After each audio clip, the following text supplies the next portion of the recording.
Welcome, everybody. You are listening to Bras, Panties, and Sports. The finals have arrived. Dun, dun, dun, dun. And the city of New York, Gotham City, is ecstatic about their Knicks. I see First Lady jumping up and down already. Big old grin on her face. I'm Spitface. Please welcome our host, the First Lady of Sports Talk, Cheryl Knicks fan Smith. Good morning. Yes, I am grinning ear to ear. I mean, one down, three more to go. Okay, that's how I feel right now. I can taste it in my mouth. It's been since 1979. 1979, I've been a New York Knicks fan, and man, oh man, this will feel good if we can do it. We shall see. Now, this week on Shout Out, we have performances from MCME, and I was checking a little bit out of it, and it's MCME stands for Mic Check Me. Now, I don't know why they came up with that name, but that's what they came up with. MCME. Will they find their shining star or get the cold feel of the mute button? First Lady, we're ready. What you say? Each week, we try to figure out what is going on in the sports world. Not the plays of the week, more like the players of the week. Are they trying to tell us something? So we ask, what you saying? Fly, little birdie, fly. Time keeps on slipping into the future. Time keeps on slipping into the future. So I want to fly like an eagle to the sea. Fly like an eagle, let the Spirit carry me. I want to fly right into the future. The little birdies known as the San Antonio Spurs wish they could fly far, far away from losing game one of the finals to the Knicks. The Knicks showed that no lead is safe coming from behind in the fourth period to take the lead 105-95. Was this win more about a rested Knicks team or a worn-out Spurs team? The big bodies of the Knicks were on Wembanyama, and seemed to make him hesitant. Will the big guy rebound in game two? In order for the Spurs to win game two, who will need to be the X factor? In order for the Knicks to win game two, who will need to be the X factor? George Foreman, Marvelous Marvin Hagler, both rest in peace. Bernard Hopkins, Roy Jones Jr., and the Steve Miller Band are asking, what you saying? It's I'm not going to say that the Spurs were worn out, and I'm not going to say the Knicks were rested, because the win was related to the fact that the Knicks were the better team at the end of the game. They executed better than the Spurs did. So I'm not saying the Spurs were worn out. Because if you remember, the Spurs had a 14-point lead in the third quarter with like about six and a half minutes left in the game. But they just couldn't sustain that lead. And the Knicks also had an 8-point lead with 4 minutes and 56 seconds left in the fourth quarter. And they couldn't sustain because the Spurs were able to tie the game with 2 minutes and 16 seconds left in the game. And it was at that point that the Knicks executed better than the Spurs. They went on 11-1 rampage to win the game. So I can't say that the Spurs got worn out at the end because they were there all the time. I think it just came down to a young team, and the Knicks executed, and they had Big Body Brunson who took over the game. But I'm going to tell you this. Big Body Brunson couldn't have taken over that game unless Karl Anthony Towns did what he did in the third quarter. And in addition to that, OG Anunoby made like 8 straight points, I believe. I can't remember if they were straight points, but let's just put it this way. He had a rampage in the beginning of the fourth quarter to bring the Knicks back from that 14-point lead. And then, Big Body Brunson was able to take over. So to me, it was a balanced team effort that was able to give the Knicks the win. And I just feel like the Spurs, their youth, to me, was the reason why they didn't win that game. Because, unfortunately, they couldn't make a basket in the final 2 minutes of the game. So the Knicks defense ramped it up, and the Spurs, unfortunately, they didn't make a basket, and that's when the Knicks won the game. It was a very close and nick and tuck game in the first half, and then the second half, like I said, the Spurs did go out and ran the score up. So, but they just couldn't sustain that. Now, big bodies of the Knicks were on Wembanyama and seemed to make him hesitant. Well, they got a rebound in game 2. To me, the secret to playing Wembanyama is to be physical against him. I watch, when the Spurs play, every time before their game, Victor would have one of the assistant coaches to rough him up, to push him around. And that's because he does have difficulty dealing with a physical defender. During the Thunder series, Isaiah Hartenstein played him very well, but what happened was Hartenstein usually sometimes don't play in the fourth quarter or doesn't play a consistent amount of hours. So the coach for the Thunder, Mark Dano, he decided to go and double team Victor when somebody else was guarding him. Usually I think it was Lou Dort. He had a short player on him. And that's when Victor Wembanyama was able to free up a lot of the Spurs wings to get those open three-point shots. And that's the reason why Thunder really lost that series. Whereas the Knicks, they allowed Cat to play him one-on-one. And I have to be honest with you. Kudos to Karl Anthony Towns because he was able to stick with Wembanyama, which allowed the Knicks never having to double team him. And the fact that they didn't have to double team him, the Knicks got some very good defensive wings. They got Mikal Bridges. They got OG Amino, who was their second team all defense, which he should have been first team all defense. But they had some strong wings, and they were able to clamp down on the Spurs wings. And that's why the Spurs didn't play. Their wings didn't play well. If you remember, Champ Penny, he went off in the first half, but in the second half, he was 0 for 4 shooting his three-pointers. So that was the big thing. So Cat was able to clamp on him defensively, move his feet, and Victor Wembanyama is not a post player. He plays actually similar to how Cat plays. He plays from the top of the key and likes to drive down or take those three-point shots. That's pretty much what Cat does. So Cat knows how to play him. So to be honest with you, in order for Wembanyama to be more effective, then the Spurs need to put him in pick and roll. If the Knicks continue to allow Cat to play him one-on-one, because Cat is not good in the pick and roll. So that's, he has a tendency to play drop coverage. So we'll see how that goes in game 2. But if it goes at game 2 where they allow Cat to play him one-on-one, the Spurs are in trouble. Now, in order for the Spurs to win game 2, who will need to be the X factor? Without a doubt, it has to be Dylan Harper. For some reason, I don't understand what Coach Mitch Johnson was thinking. Dylan Harper was killing the Knicks in the first half of that game. And for some reason, he did not play Dylan Harper that much in the second half. He did rely on De'Aaron Fox, but De'Aaron Fox had a horrible second half. Actually, had a horrible game in general. And I don't understand. I don't understand why Mitch Johnson did not go back to Dylan Harper. Matter of fact, to me, it was a mistake on his part.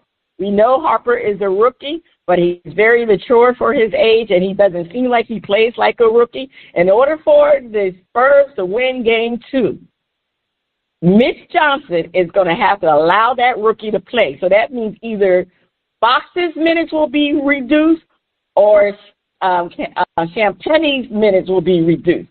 But Dylan Harper is the Spurs X factor.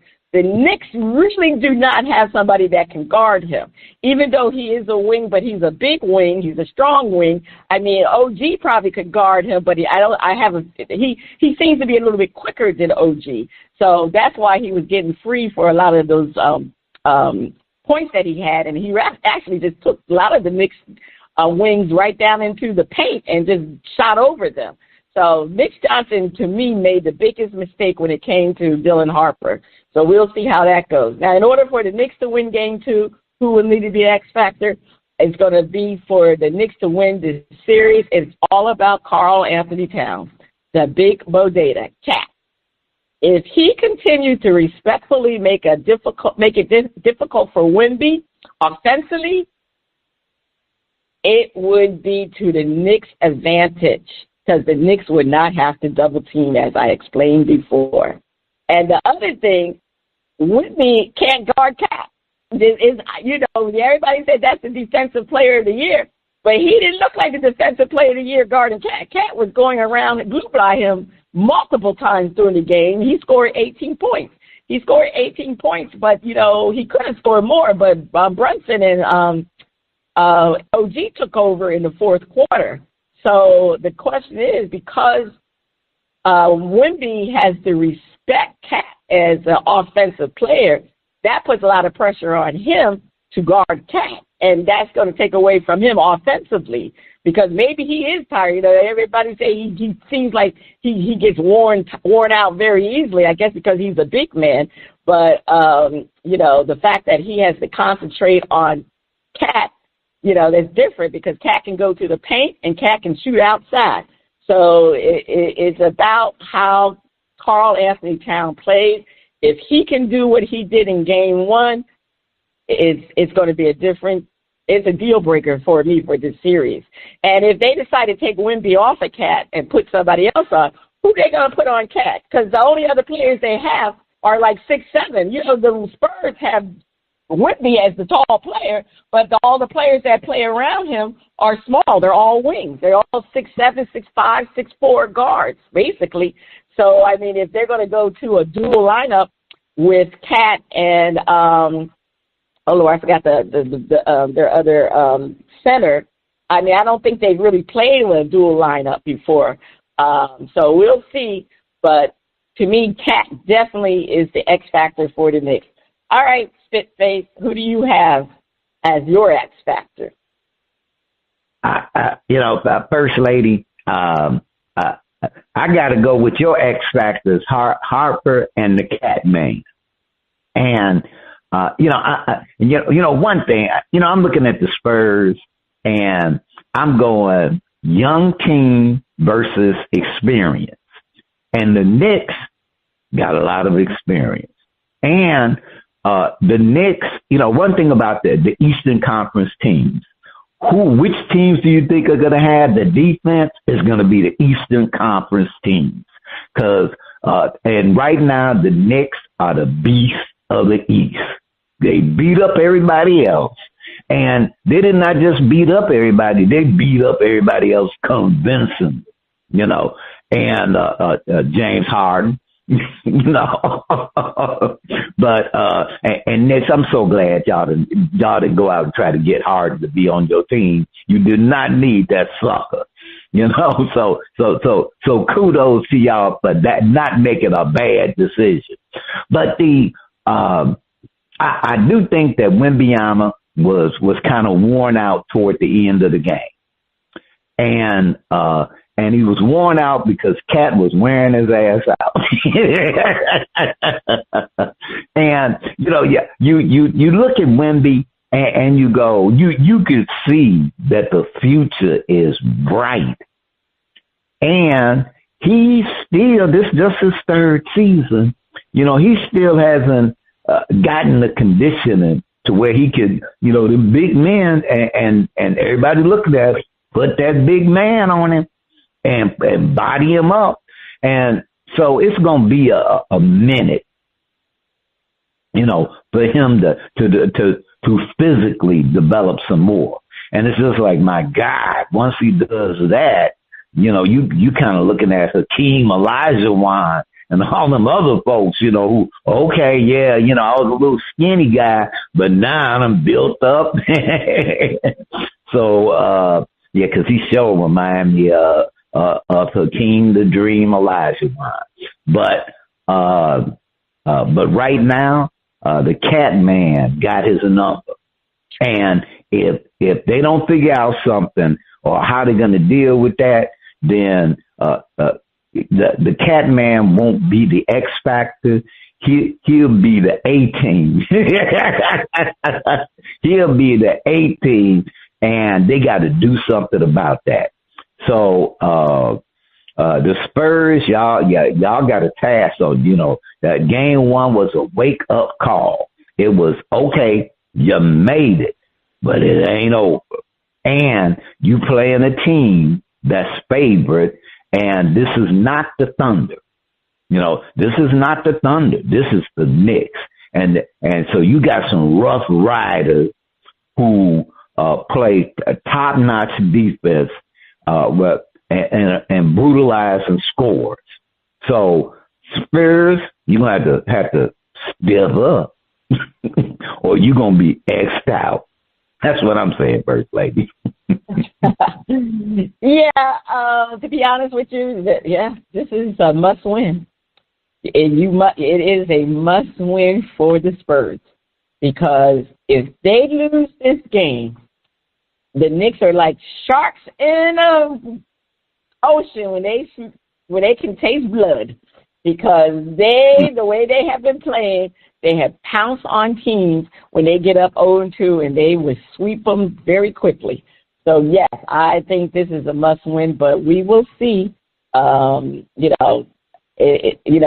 actually had the series going to 7, but after watching game 1, I still think the Knicks are the much superior team.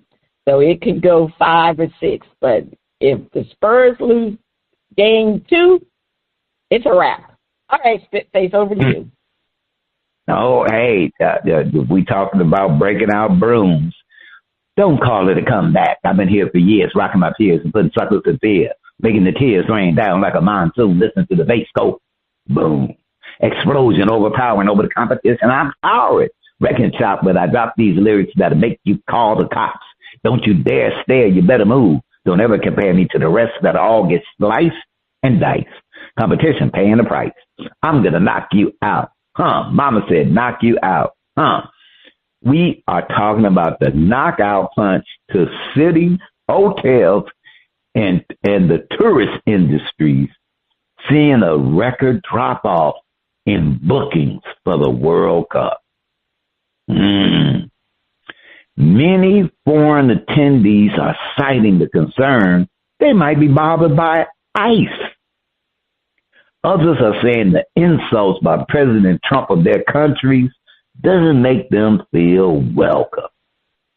If the World Cup ends up being a bust for the tourist industry and host cities, should LA be worried about the 2028 Olympics? Leroy Statue Page, Walter Buck Leonard, and my man, James Cool Papa Bell, are asking what you saying. First Lady, the World Cup, as we know, is like the world's biggest show. Nations all over get to participate, and it's like the Olympics, only actually bigger. Only actually bigger.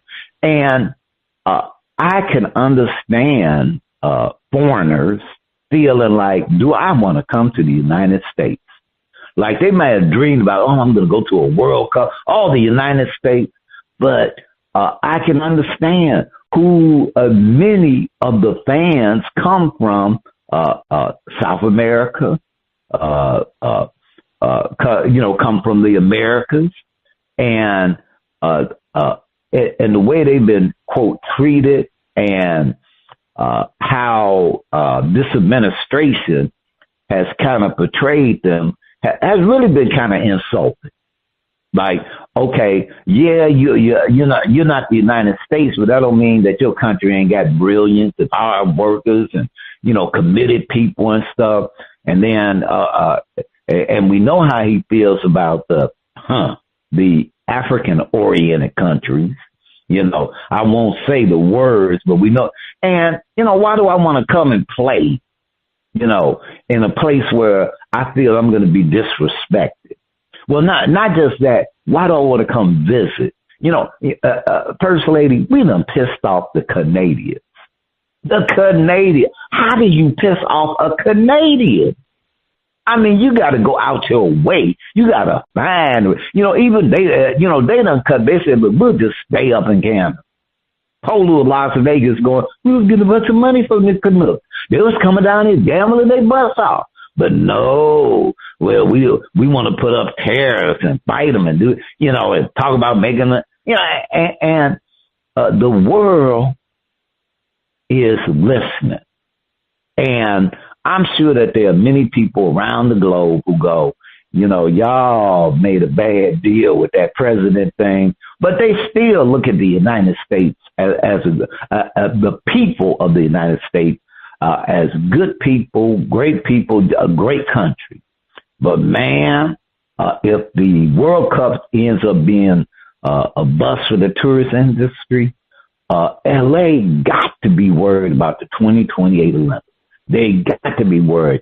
Like, are we going to have the tourism that we normally would have expected if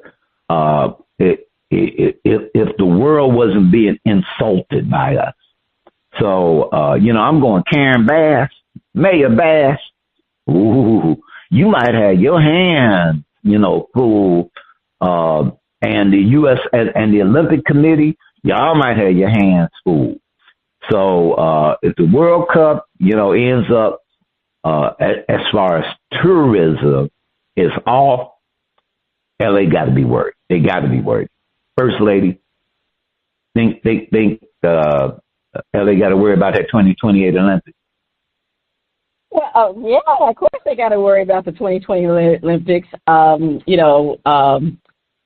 The thing is, though, with Donald Trump being in charge, he has ruined so many United States relationships with our own allies. Our own allies are upset with Donald Trump. And as you indicated, I mean, it's been so bad that people are afraid to come to the United States. We used to be a very inviting country, welcome people. Like you said, our neighbors north of us. Man, who ever thought that we would have problems with the Canadians, like you indicated? I mean, who would have ever thought that? I mean, they're so close to us, and we've always had good relationships with them. But unfortunately, Donald Trump has become the world bully. He's a big, big bully, and a lot of people in other countries don't like it.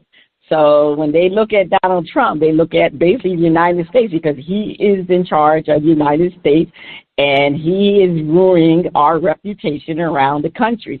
Now, I would be very cautious saying whether or not the lower, the weakness of the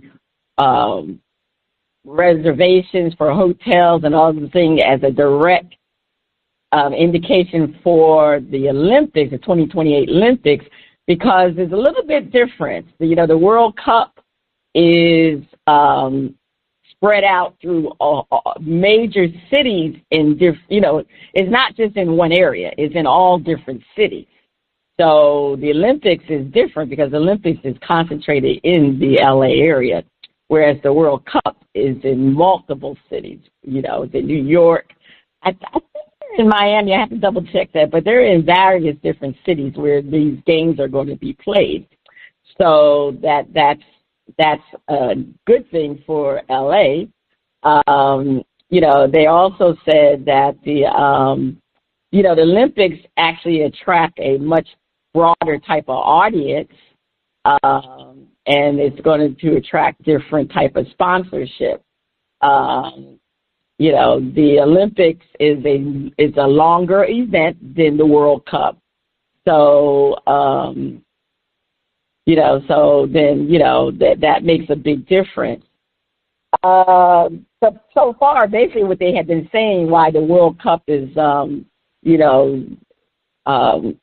the reservations are not that great is because they're saying that the hotel prices are extremely high.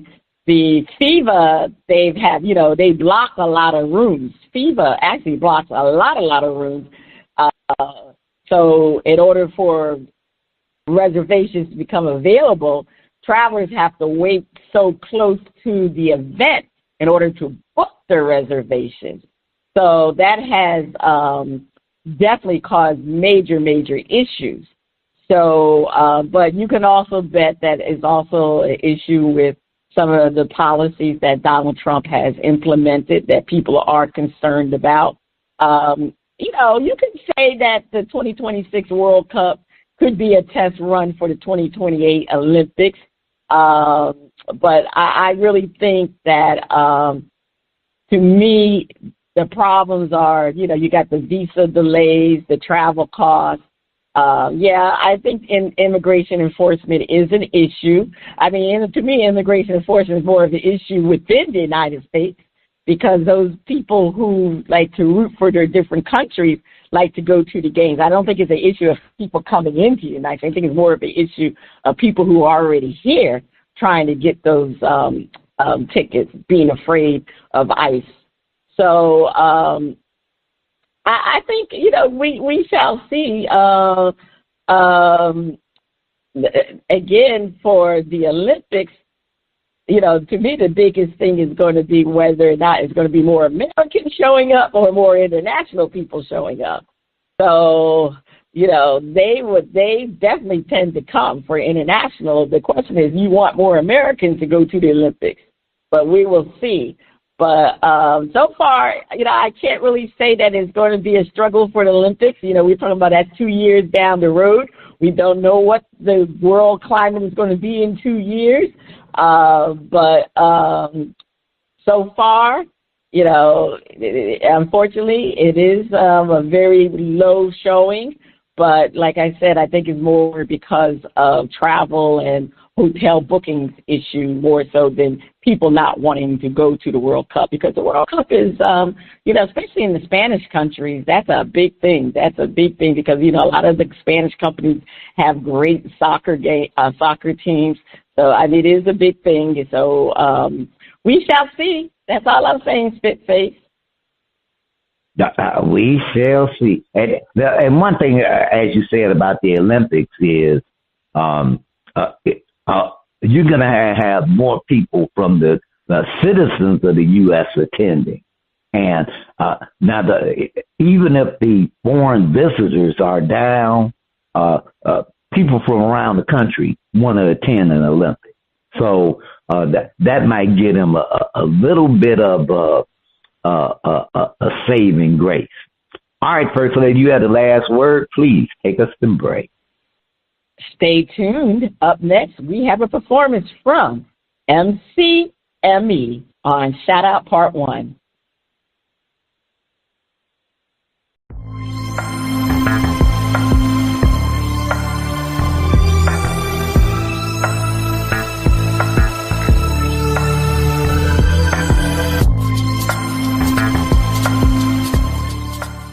The music flows in from around the globe to get a shout out from the panel. First Lady, I can't wait to hear the music from MCME.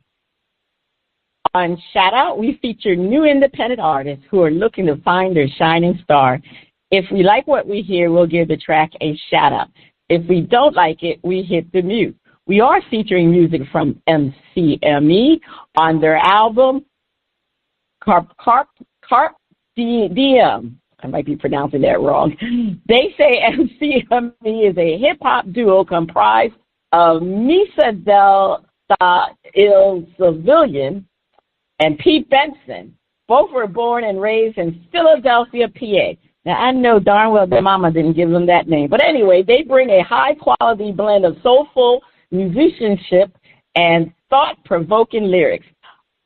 All right, DJ, let's hear Unforgiven.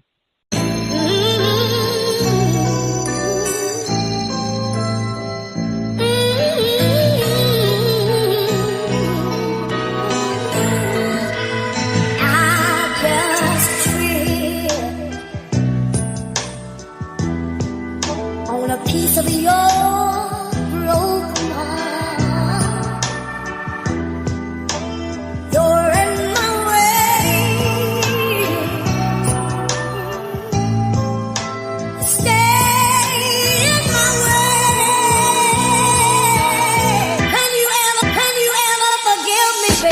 I'm like a walking book of Enoch, contrary to public beliefs, and I duly pay the price daily. How dare you disconnect me? Treat me like a stranger, blame me for inner angers. We be deep sea like anglers. You ain't here, don't you know? But somehow it all went left, right? Like the bonding ain't pressed right. We were supposed to walk like a bird on a rhino, but now I'm singing 100 koofies took my family away, drowning in a pool of pain. No ambulance on the way. Guess friends like dollar bills, they all change when they broke. And the reasons restrict your words like a python on your throat. But you gotta be a leader, can't let it hurt your engine. Need more unleaded, body fell it, one lip don't get it. Signal strong mind, thought the tongue said it. So till we fall to the front of the streets, climb like Beatles, while my guitar gently weeps. Fatal wounds given and taken in loud speech. I ain't ready to talk forgiveness, some cuts went too deep.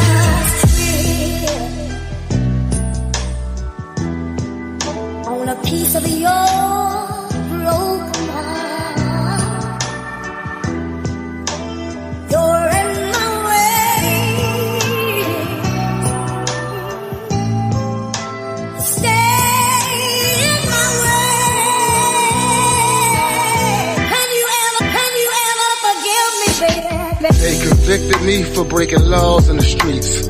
Then they predicted me to take a loss and retreat. Instead, misery put its claws to their beak. Then I snatched victory from the jaws of defeat. Listen, too many close calls to count on one hand. World on my shoulders, too much weight on one man. Motivated by hunger, cash is king, so I'm cultivated in numbers. I know the trouble that cash brings, cause I'm chasing discomfort. Who would have thought being successful would be stressful? Reminiscing the old days before the long stay and cold gaze. Before the long years in that cold cage, they said me and my young peers belong there till old age. Instead of living, let live. They preaching kill or be killed. That's why I feel how I feel. I don't forget or forgive. I just keep moving along. I just keep proving them wrong. Use it for fuel for these songs.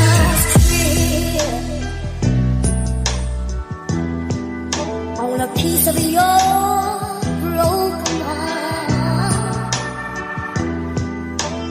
you're in my way. Stay in my way. Can you ever forgive me, baby?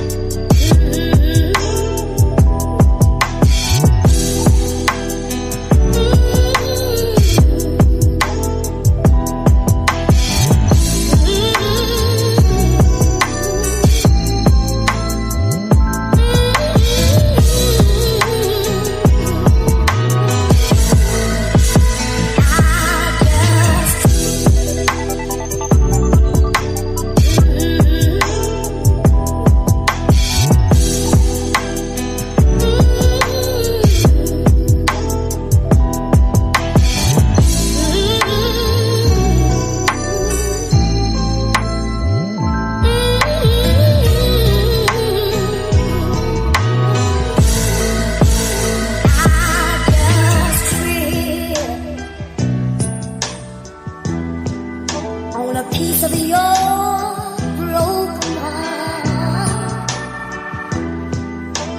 you're in my way. Stay in my way.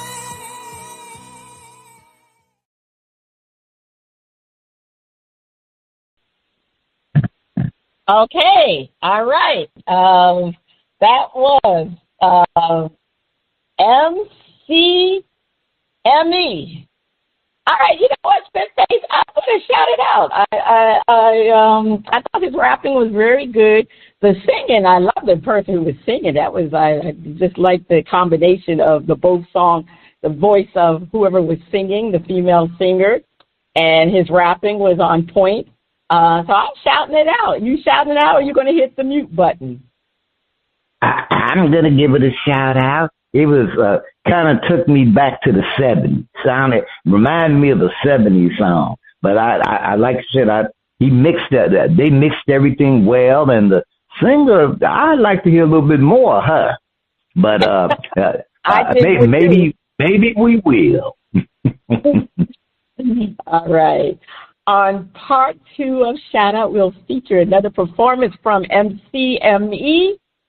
And speaking of performances, is that the sound of our favorite underwater friend? Is it time for Flip It? All right, it's time for Flip It, while hosts defend a view and then flip the script and defend the opposite view. All right. Chicago Bears quarterback Caleb Williams. He didn't win a Super Bowl, but he is on the cover for Madden NFL 27. Should Bear fans be worried about the Madden curse? Defend. Bear fans should be worried about everything. It's the Bears. Chicago knows curses.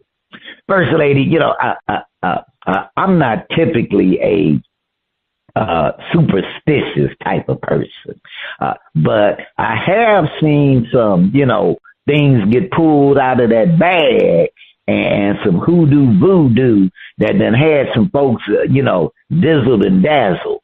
And in case you don't know, the Madden curse is someone makes the cover of the new Madden, and then the next season bad things happen to them. They get hurt or something happens, and it's like, you don't want to be on the cover. Well, I'm not a superstitious kind of person, but being a Chicago fan, having grown up in Chicago, see, we know something about curses. And that damn goat, that goat, Billy Goat, that goat cursed the Cubs for 100 years. So we, like I said, we're a little skittish, and then it's the Bears. Like I know last season was great. Caleb looks great, but the offense, they predicted to maybe win the division. It's the Bears, So until we see a Super Bowl, we worry. First Lady, defend. Those Bear fans need to be worried about that curse.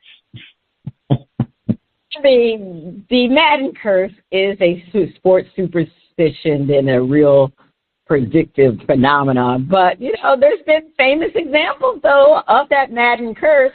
You had Christian McCaffrey battling injuries after appearing on the cover.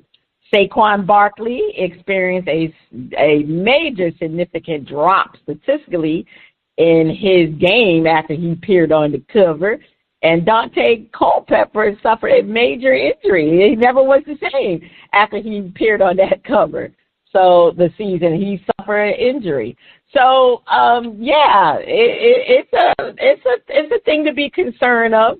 But what the Bears really need to be worried about, other than the Madden curse, is other questions. Is can Caleb Williams continue to improve with his decision making? That's what they need to worry about. And how quickly he can adapt to another defensive adjustment, season where where people are now seeing film on him with the new coach. That's going to be a major adjustment. And can the offensive line keep him straight?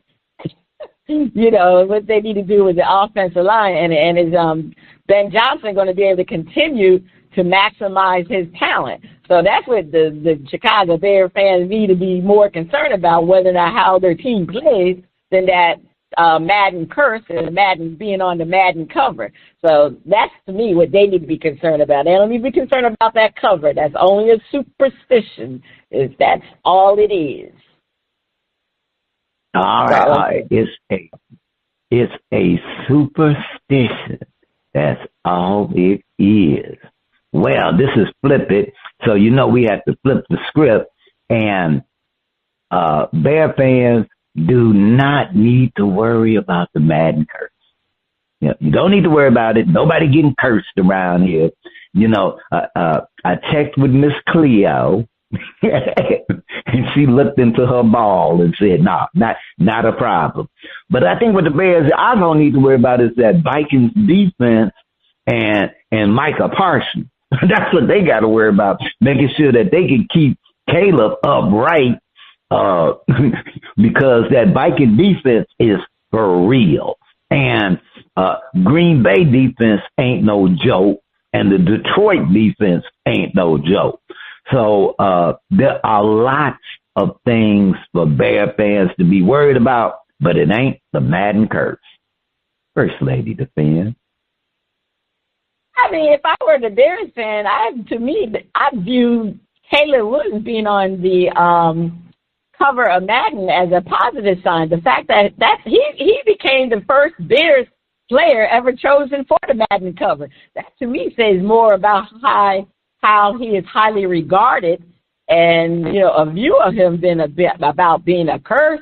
And there's been examples of players who were perfectly fine after being on the cover. We forget Tom Brady won a Super Bowl after being on the cover. Patrick Mahomes appeared on multiple covers and continued to dominate. And Richard Sherman with Seattle Seahawks remained an elite player after his cover appearance. So, this is a positive sign. That's how well they think about Caleb Williams, because he's on the Madden cover. You only get on the Madden cover when you are somebody. So Caleb Williams has definitely become somebody after last season. So Bears fan, you have nothing to worry about. That is a positive sign. All right. Okay, First Lady. Over to you for more Flip It. Myles Garrett was traded to the Rams. Does this move make their defense better than the Super Bowl champion Seahawks? All right, Spitface defend. This move makes the Rams better, but not better than the dark side. First Lady, yes, I watched the old Star Wars movie. And the Seahawks defense likes to be called the dark side. And there's a reason for that, because they can play. And but even with Myles Garrett, the Rams defense is going to be woo. But the Seattle Seahawks are Super Bowl champions again because they have a defense that's Super Bowl caliber. The Rams made it better. They're competitive, but until the Seahawks are knocked off, the Rams got some ways to go. The dark side still rules. All right. The dark side still rules. Okay.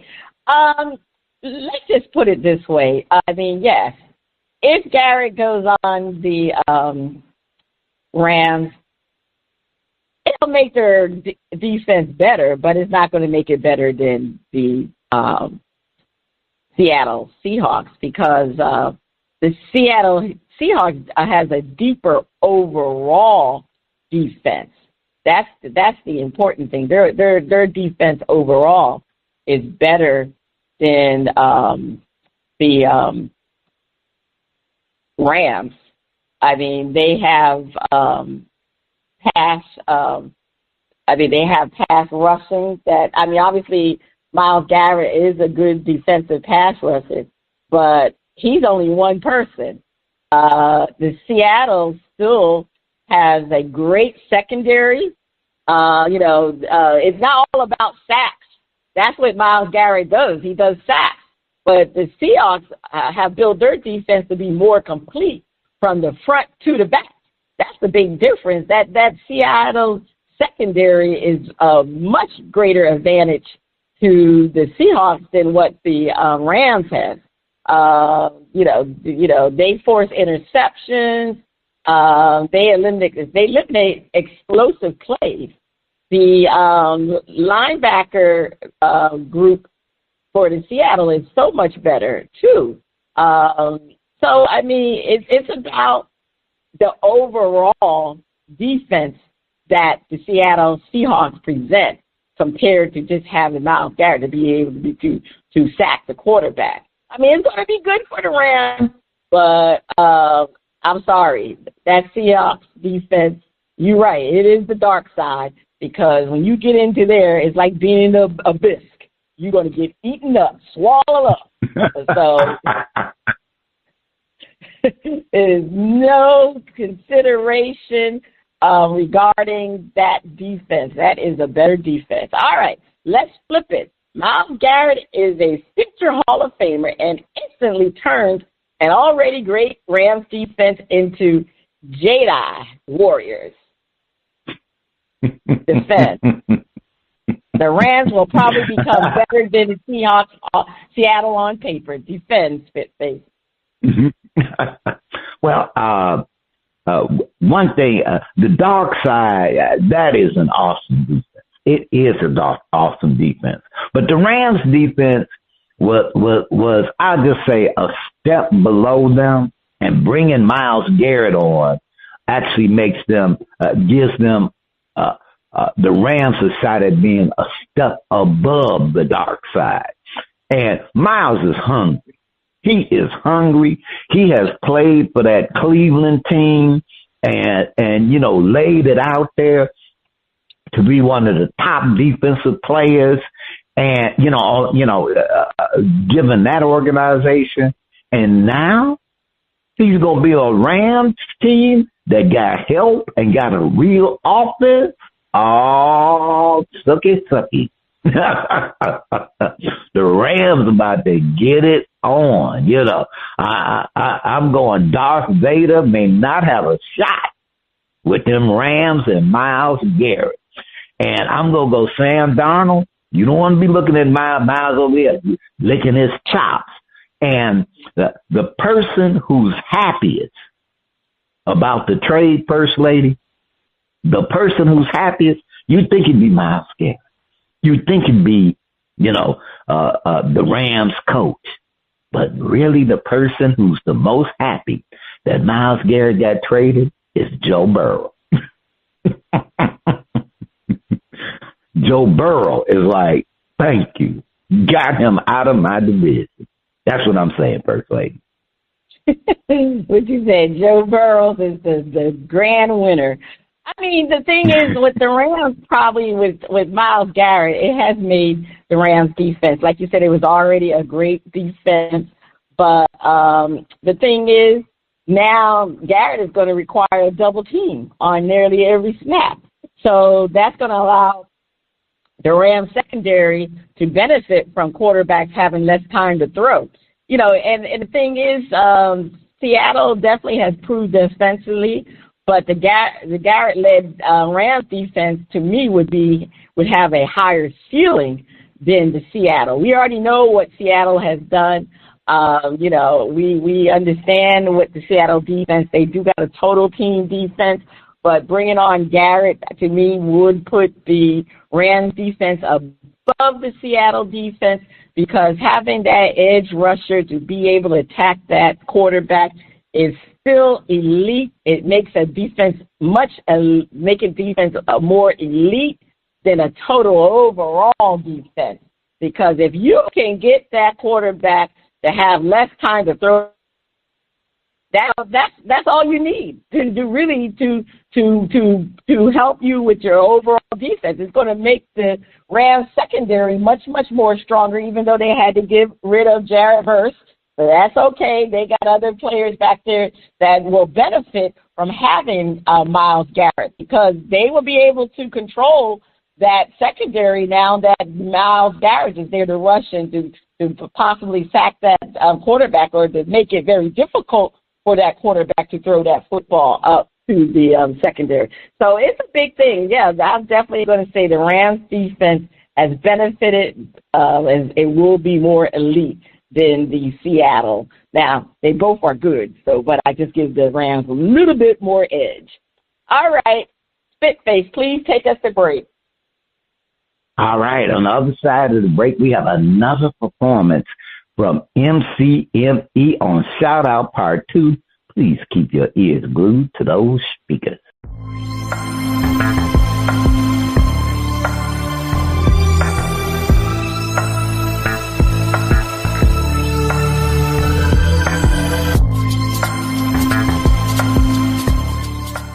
Welcome back. The music flows from around the globe to get a shout out from the crew. Face, over to you. All right. On the second part of Shout Out, we are featuring another track from MCME and their album Carpe Diem. Let's hear Don't Give Up. Don't give up. Give it up.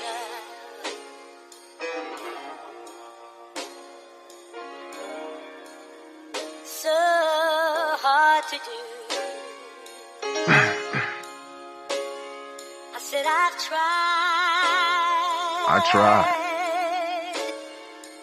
But it just ain't no use. People only remember the worst of me, the version. Why they don't see the growth in me, the bigger person. But I ain't haunted by my past. I don't run from ghosts. Overcame with stunning growth to gain what I wanted most. But success comes at a price, my. It sure as death comes at the life, my. So from the outside looking in, just looking like a win, but from the inside looking out, they wonderful. Household out of control and dysfunctional. I got asses out of the cold into that bungalow.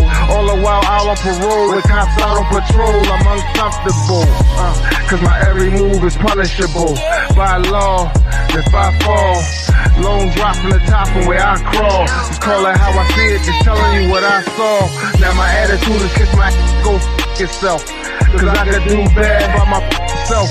Scratch that, I do better when I'm alone, move better when on my own. Whenever I'm in my zone, here come the bull. I'm no better than Jerome, preaching from the pulpit on any given Sunday. Only gonna live life one way. Get money to the gun.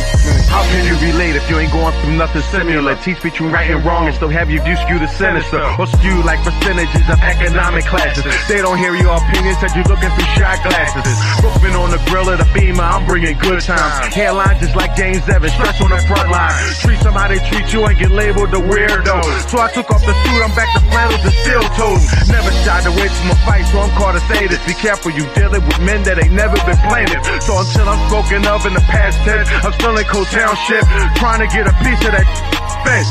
All I wanted was joy and laughter. Spent youth in the war, now I'm in church as the spoils after. It's a battle of teacher versus student or age versus youth. Always two sides to a story, but it's just one truth. I invite you to walk with me, but I got long legs, it ain't easy, keep up with me.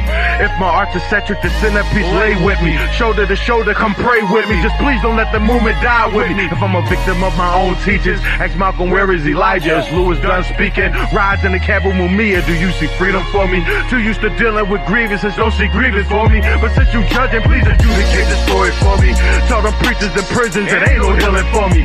Traveling in blue skies, like ain't no ceilings for me. So if you ever seen a monkey on my back, could you kill it for me? My God, life's a blessing according to those that's doing well. Prize possessions well maintained, get obsessions overwhelmed. Try to provide a coming different from mine, but the same bloodline don't make it the same mind. See, I'm going through trial, I need 12 to convince one.